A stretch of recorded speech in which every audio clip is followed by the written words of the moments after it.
Welcome to Pinball Mayhem. My name's Jeremy, and I've got a little problem here. This is my project Seesaw 1970 Ballet that I'm working on. I'm just buttoning up the underside here. The playfield's top side's all done, and I'm going through the sockets, making sure they're good. And all of these longer sockets here, they're all bad. And I will move the camera, and I'll tell you why, and I'm going to show you how to fix them. Here's one of the bad sockets. Here's how I can tell it's going to be bad. Let's grab the base, grab the bulb, and it rotates real easy. That means it's going to have a bad connection between this part and the base, the ground connection. So, how am I going to fix it? It's going to require use of a Dremel or other sanding device to clean the portion right where it meets up with the bracket here. And I'm going to use a large heavy-duty soldering iron here. Larger the better, so we want to really heat up that base. And there's one more thing we're going to use, and that's this. Some rosin. This stuff is great for what we're doing. Solder normally doesn't flow onto bare metal without any sort of additional aid. And this rosin here is what we're going to use.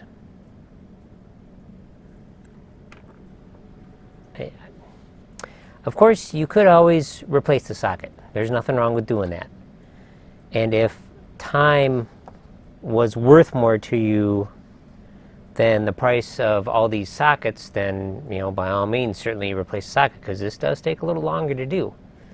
But in this case, you know, I'm not in any kind of rush to get this done, so, you know, let's just go ahead and fix it. I certainly enjoy fixing stuff that, you know, would otherwise normally be thrown away or whatnot.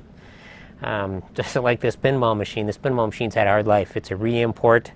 It's had a lot of hacks to it. It's led a long career, shall we say. A lot of the points were pretty well burned on it, especially the 100 pointers, because this game is very heavy on the 100-point bonus, and it really takes its toll. So let's get clean in here. Doesn't take much. I've got a grinding disc on my Dremel, but you can use a sanding disc or a cutting disc even if you're careful with it.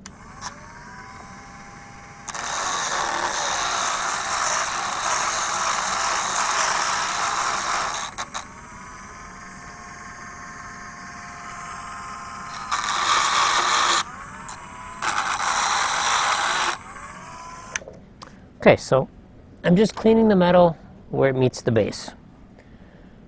And we'll take our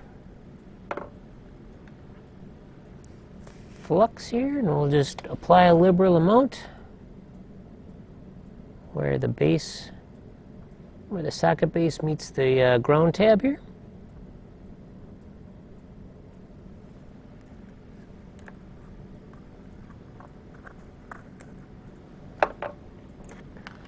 And it's also handy to have a set of these helping hands just to hold things steady. There we go. And we'll move the camera and get a better view. Okay, time to get busy here. Got my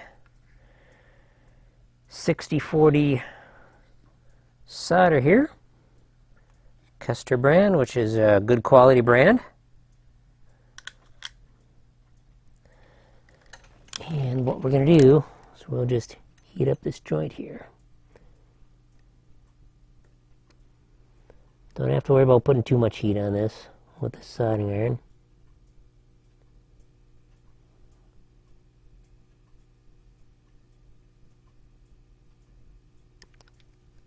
So there's enough heat transfer that even not directly under the iron, it still gets hot enough to melt the solder.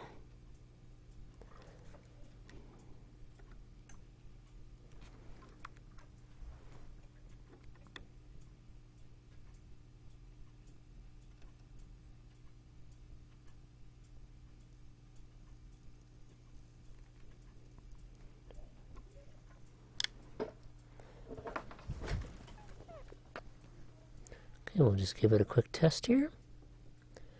And we've got a good connection. We will do a small test. I've got a battery here. We'll hook up some test leads and we'll check it out. Got an old 9-volt, which will serve well for the purpose of short-term testing. Yes, it's a 6-volt light, but it doesn't really hurt them.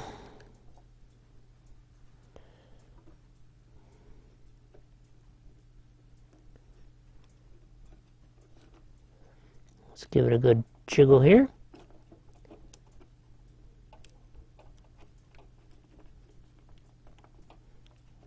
Okay, that should work real good.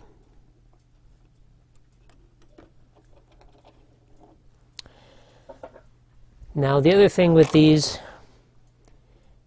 is the tip can also cause a connection issue, and in that case you can solder the wire onto the tip here, but that can be done after the machine, after the playfield's in the machine if needed. This is much harder repair to do when the playfield's in the machine, unless you totally unsolder the socket here and remove it and do it at the bench. So I like to get this part done ahead of time. And this one is a little loose, so that it could certainly cause some trouble down the road. But we'll monitor it, and if it creeps up, we'll move the wire over. Thank you very much for watching. Please check out our other videos and other videos in this series. This is the Tips and Tricks series here, so we've got a playlist for that. Also, check us out on Facebook. Thank you very much.